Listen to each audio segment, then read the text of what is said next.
juga akan terus berupaya untuk memberikan informasi bagi teman-teman media terkait dengan apa saja yang terkini di Kota Bandung. Dan setelah tadi kita membahas mengenai Hari Sumpah Pemuda yang akan diperingati tanggal 28 Oktober 2020, kita akan membahas tema selanjutnya adalah mengenai penanganan bencana pada musim hujan di Kota Bandung. Sekarang setiap jam 1 siang ya Pak ya, sudah hujan.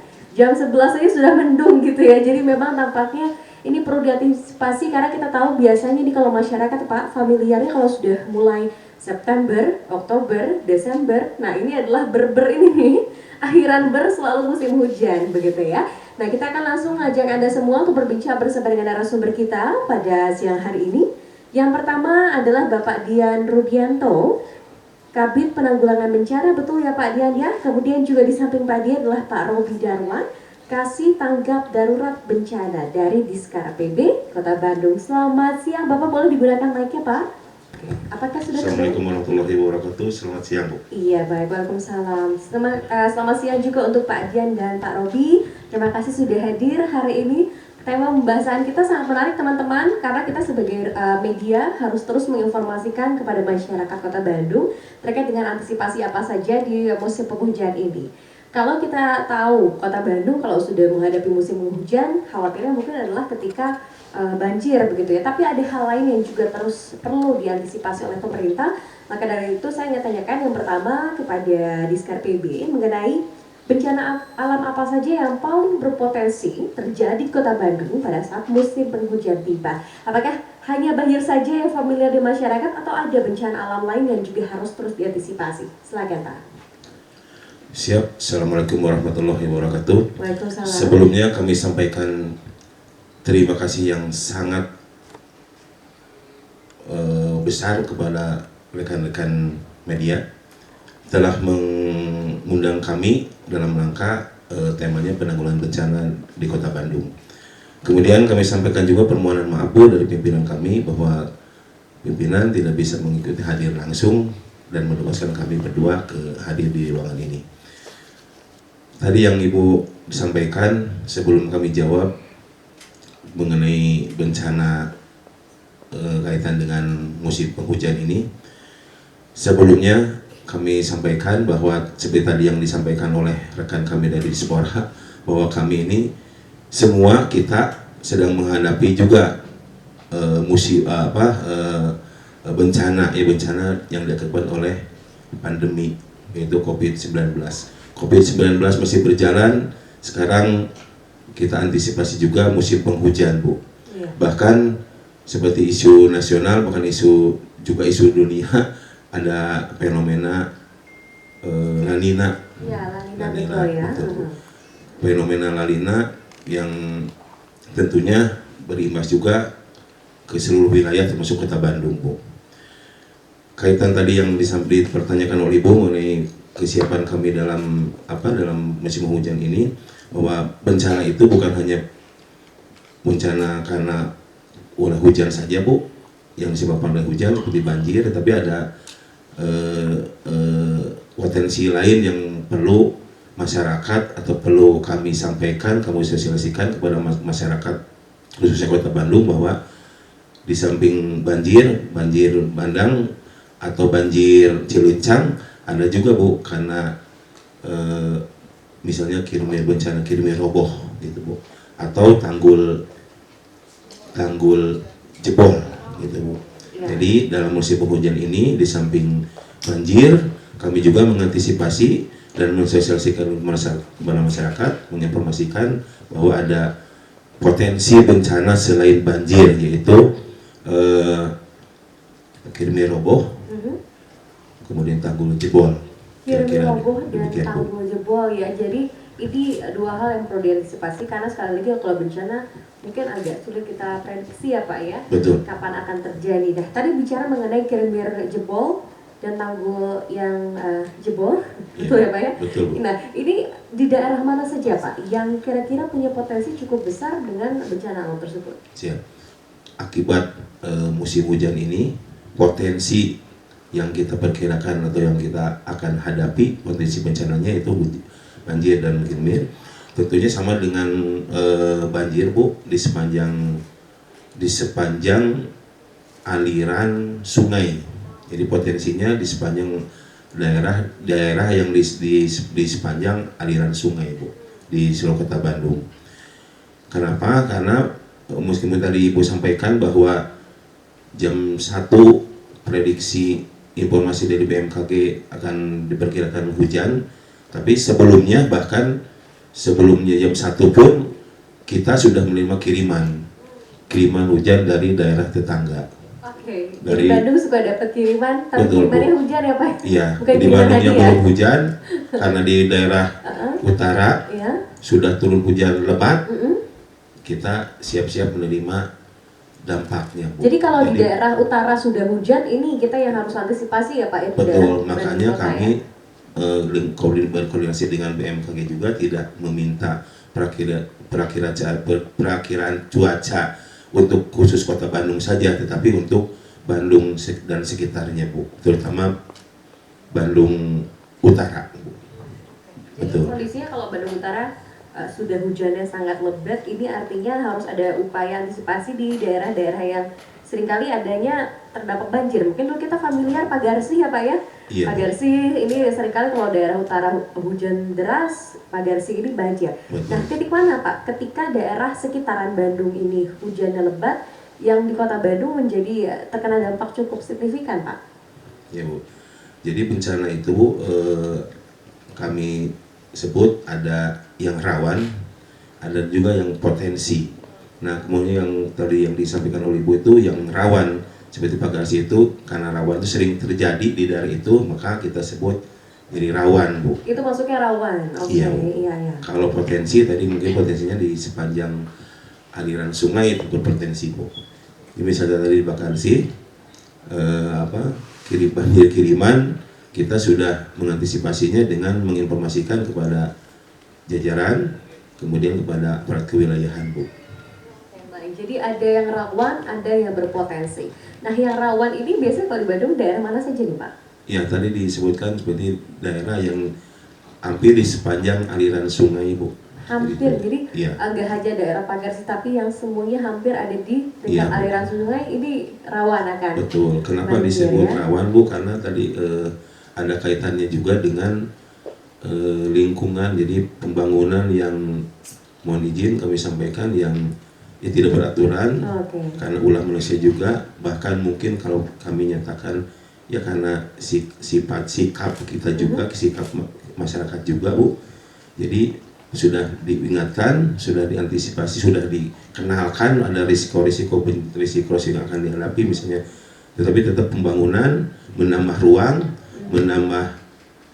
menambah ruangan rumah sampai ke bantaran sungai.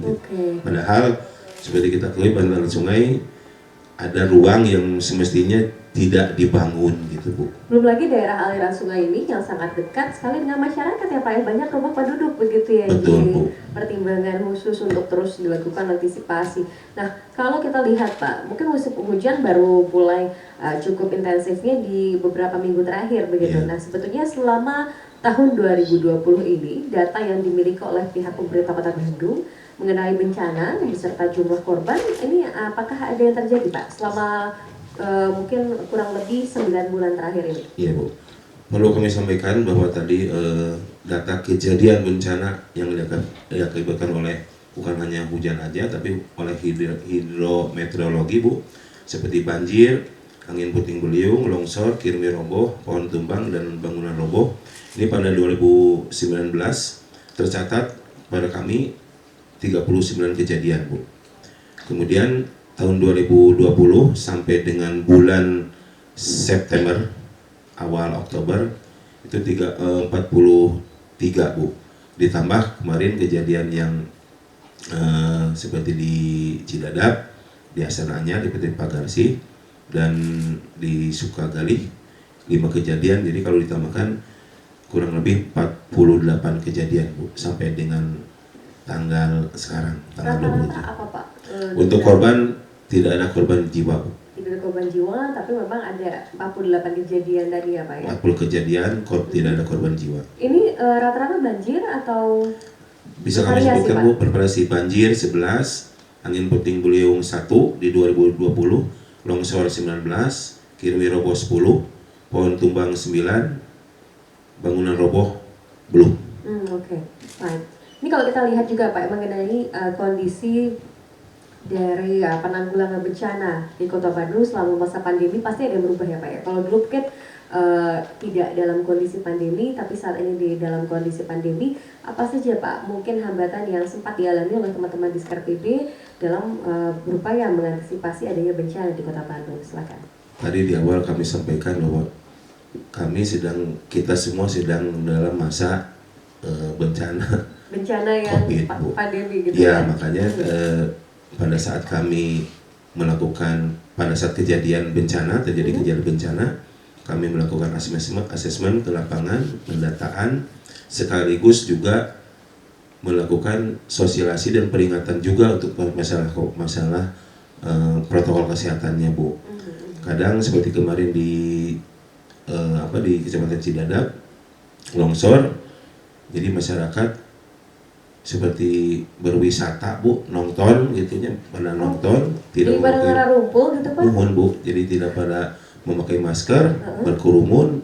Ya, jadi pada saat kejadian bencana itu, kalau kami ya seperti bercanda dengan rekan-rekan, Bu, seperti ini kejadian bencana tapi masyarakat pada datang bukannya membantu tapi seperti wisata bencana. Jadi seperti itu, dan betul Bu, seperti itu. Makanya kami tidak bosan-bosannya mengingatkan ke masyarakat, di samping tadi pendataan, membantu korban, juga melakukan woro-woro, mengingatkan masyarakat supaya jangan berkerumun, memakai masker segala macamnya, seperti itu, Bu. Oke, baik. Jadi bisa pekerjaan betul, Bu. Ya? Pekerjaannya double, Bu.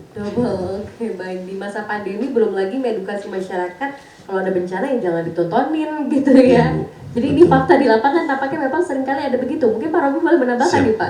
Ya, mungkin untuk teman-teman kami di lapangan di saat pandemi ini melaksanakan asesmen, kami melakukan dengan APD lengkap ya Bu ya, dengan masker ya, dengan sarung tangannya.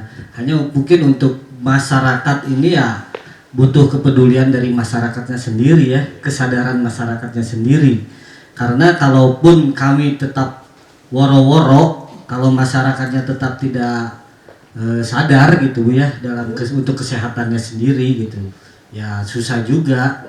Ya intinya dalam menghadapi pandemi ini kami untuk melaksanakan sosialisasi simulasi pun terhambat, susah gitu ya.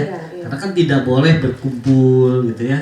Sementara yang nama sosialisasi simulasi itu kan berkumpul gitu ya Bu ya. Ya mungkin sementara. Kalau dulu mungkin masih nggak ada kesempatan untuk bersosialisasi, tapi saat ini memang karena tadi ya Pak ya, kita tidak bisa berkerumun dengan masyarakat. Kemudian ini mengenai alokasi anggaran ini Pak, selama untuk mitigasi bencana selama masa pandemi COVID-19 ini seperti apa? Karena sekali lagi musim hujan tetap harus kita hadapi bersama. Di sisi lain pandemi COVID-19 juga masih terus ada begitu. Mengenai anggaran Bu, seperti tadi kami dengar rekan dari Dispora ada pemangkasan atau efisiensi dalam Kota Bandung, tapi kami untuk kebencanaan ini Bu, karena sifatnya kalau menurut pandangan kami adalah lebih banyak ke sosialnya, memang anggaran perlu, tapi kami tidak terlalu terpaku pada kekurangan anggaran. Kami sebisa mungkin, seoptimal mungkin mengoptimalkan sumber daya yang ada, terutama sumber daya tenaga Bu. Seperti kami berkoordinasi dengan pihak Kodim, pihak Polres, relawan-relawan, dan masyarakat sendiri. Jadi tetap kami turun ke lapangan, mengedukasi, menyampaikan, kenali bencana, kenali resikonya, kemudian kami gaungkan juga moto kalau kita menjaga alam pun kita harus yakin dan harus percaya bahwa alam pun pasti menjaga kita Bu. Jadi itu aja Bu. Jadi kami tidak berpaku hanya pada anggaran saja, meskipun anggaran juga dibutuhkan, tetapi kami saat ini lebih menggebiarkan moto jagalah alam, maka alam pun pasti menjaga kita, Bu. Betul, betul. Jangan buang sampah sembarangan, Ya. jangan jangan membangun sembarangan. Iya, bangunan-bangunan liar itu Betul. tadi ya Pak ya. Oke.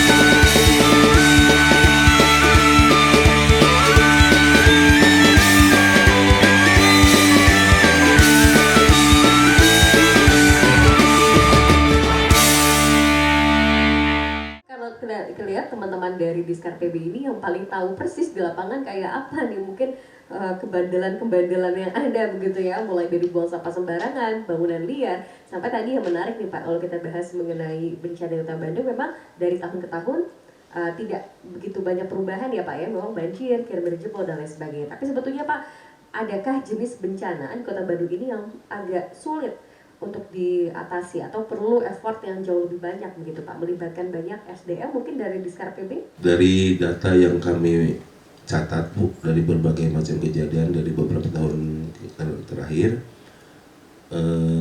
menurut penilaian kami tidak ada kejadian yang sampai besar gitu lah, Bu. Jadi masih sebatas kir-kir roboh, lingkungannya terbatas 1-2 RW atau 1 rumah tangga seperti itu, Bu. Banjir Cilencang 1 jam 2 jam surut kembali, bahkan ditangani dengan pompa air oleh dinas PU gitu, Bu. Nah, untuk antisipasi tadi bencana yang besar mungkin itu masih perkiraan, dan mungkin mudah-mudahan kita berdoa bersama jangan sampai terjadi, Bu, gempa bumi yang diakibatkan oleh patahan atau sesar lembang. Oke, jadi yang paling besar jenis bencananya yang kita harapkan sama-sama tidak terjadi adalah gempa bumi karena sesar lembang itu ya Pak ya.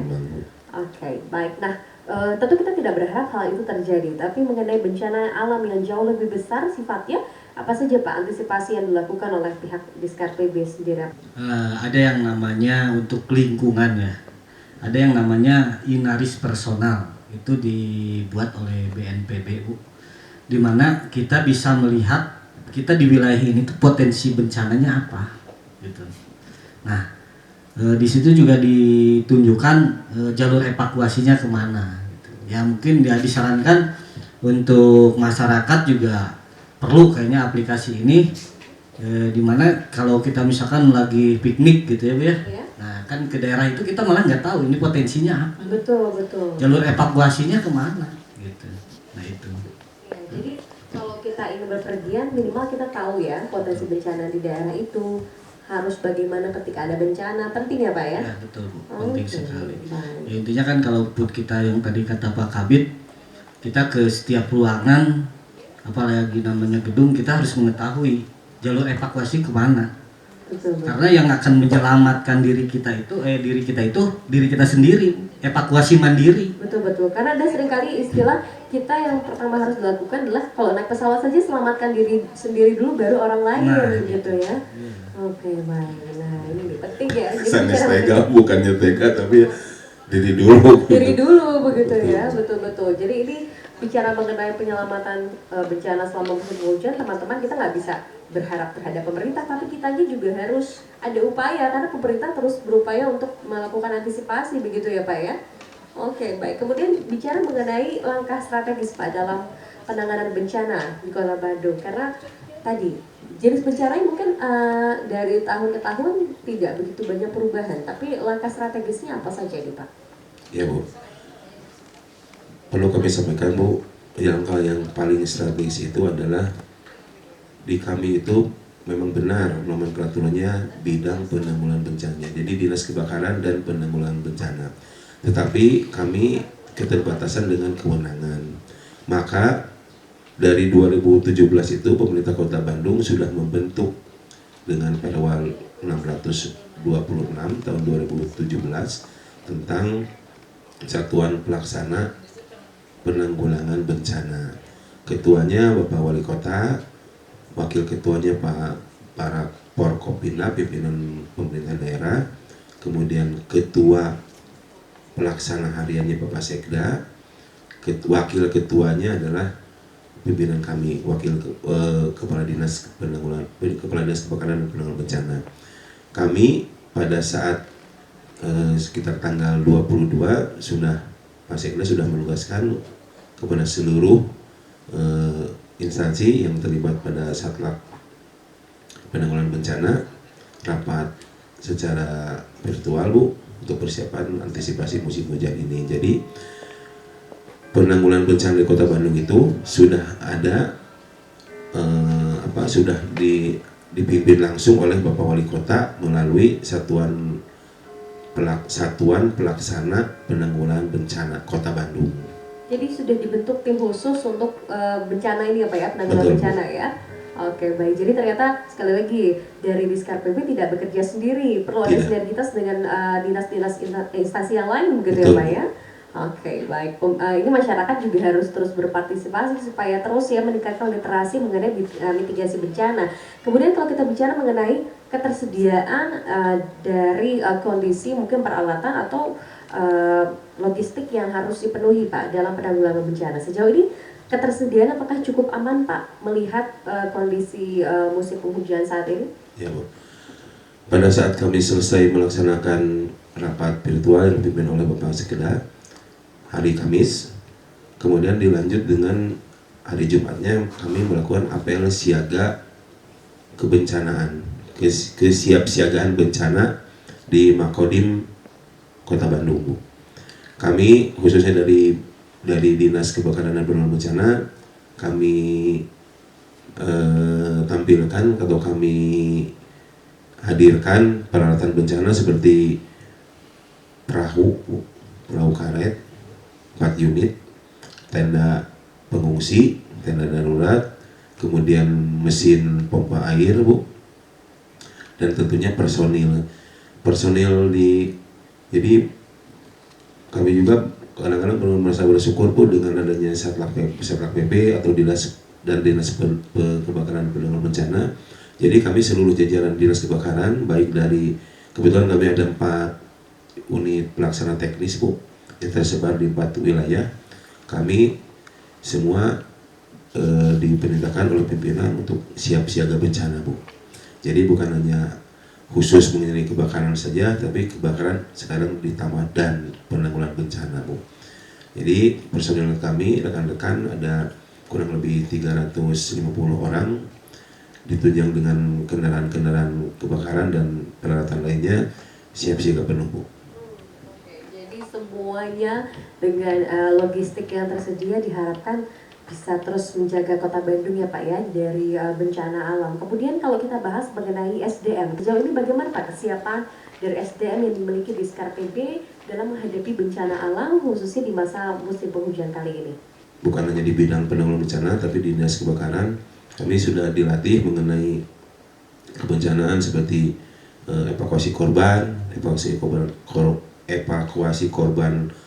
longsor atau evakuasi korban banjir menggunakan perahu. Jadi kami selalu intens berlatih meningkatkan kapasitas diri kami Bu, personil kami di internal. Kemudian kami juga secara bertahap mengedukasi masyarakat, mentransfer kepada masyarakat atau relawan atau siapa saja yang berminat mengenai kerescuan Bu, penyelamatan. Yang tadi Pak Kabid sebutkan mengenai UPT Barat, UPT Selatan, UPT Timur, dan UPT Utara ya, mereka sudah memiliki kemampuan itu Bu, di mana di saat mereka memasuki dinas kebakaran gitu ya, mereka dilatih untuk melaksanakan penyelamatan dan pertolongan gitu. Nah, di mana setiap UPT itu berjaga 10 orang sampai 15 orang. Jadi kesiapan dan kecepatan untuk baik kebakaran, baik asesmen atau kedaruratan lain itu bisa lebih cepat Bu ditangani gitu. Jadi ini ada UPT-UPT-nya Pak ya, yang memang fokus untuk melakukan penyelamatan bencana alam ya. Ada tidak Pak fenomena lain yang ditemukan juga di lapangan, mungkin kondisi alam yang terjadi mungkin bukan hanya dari alamnya, tapi juga karena masyarakat yang mungkin masih agak kurang untuk menjaga lingkungan. Bisa diceritakan mungkin oleh Pak Robi? Mungkin ya itu yang tadi Bu mengenai bangunan liar ya. Nah itu bangunan liar yang mepet-mepet ke sungai gitu ya. Iya. Nah itu biasanya kita melaporkan kewilayahan Bu. Biasanya wilayahan yang suka menindak gitu ya. Seperti kemarin pernah di 2018 di Gatot Subroto, sungai apa itu ya, Sungai Cidurian gitu ya. Daerah Gatot Subroto ya? Di sana di Cidurian. Nah itu sampai Pak Camatnya menyuruh dibongkar gitu. Karena sangat mengganggu Iya, sekali sangat begitu mengganggu ya? karena memang kirmirnya sudah roboh gitu. Oke. Baik. Jadi perlu ya Pak ya, masyarakat juga diedukasi untuk menjaga lingkungan sekitar. Kemudian Pak, kalau bicara mengenai musim penghujan ini, sebetulnya apa saja mungkin first aid kitnya nih bahasanya ya? Jadi gini Pak, sebetulnya di dalam kebencanaan itu ada tas bencana namanya ya. Tas bencana, Ya, betul. di mana isinya makanan, obat-obatan, dan surat-surat penting. Oh, oke. Gitu. Nah, itu memang harus dipersiapkan di mana jika terjadi bencana, kita hanya tinggal ngambil tas itu aja. Oke. Ya intinya mungkin Iya. makanan untuk beberapa hari, tapi tetap harus diganti ya, nggak selamanya disimpan gitu ya. Betul. Nah, surat-surat berharga biar tidak terbawa banjir, gitu kan tinggal gendong itu, gitu kan. Karena kalau bawa gendong kulkas itu kan nggak mungkin, tidak nggak mungkin ya. Iya, Tapi yang lebih penting itu adalah surat-surat berharga gitu. Oke. Jadi yang tinggal di sekitar aliran sungai yang sering banjir itu harus punya tas bencana ya Pak ya? Harus semuanya Bu, Harus semua masyarakat, semuanya. bukan Karena hanya kan yang tinggal bencana di dekat nggak sungai ya? bencana banjir aja. Betul. Nah Ya. punya nggak di kita nih tas bencana di rumah? Perlu kayaknya dari sekarang ya Pak ya? Oke, Betul. baik. Karena jadi punya tas bencana tuh penting ya Pak ya, untuk menghadapi musim penghujan, dan sekali lagi bencana tidak bisa kita prediksi kapan datangnya. Mungkin dari Diskar PB terakhir penutup perbincangan kita kali ini, apa saja harapannya ke depan untuk masyarakat Kota Bandung, dan sekali lagi imbauannya bagi masyarakat Kota Bandung dalam masa musim penghujan kali ini. Silakan Bapak.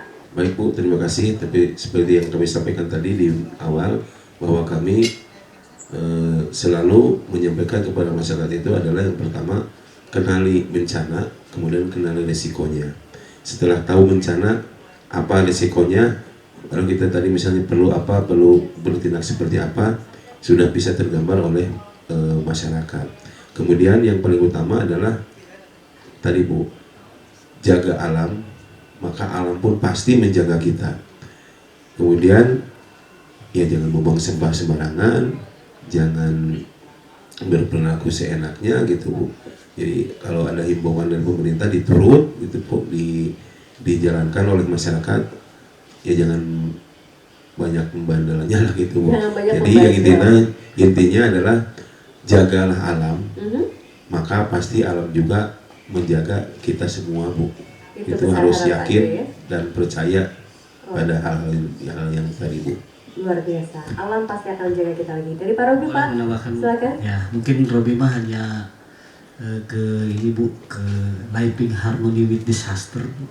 Ya, Jadi kita dimana harus hidup berharmoni, berdampingan dengan bencana ya. bencana. Sebenarnya Ya. nggak ingin sih Pak, tapi harus ya, mau nggak mau Iya. ya. Jadi intinya kan jika sudah terlanjur nih Bu, Iya. di tebingnya kayak di Cidadap itu kan Betul. sering longsor gitu Betul, ya. betul. Nah, dengan Living Harmony with Disaster ini mereka akan menjaganya seperti yang tadi Pak Kabit gitu Oke, kan. oke. Akan mengenalinya gitu kan.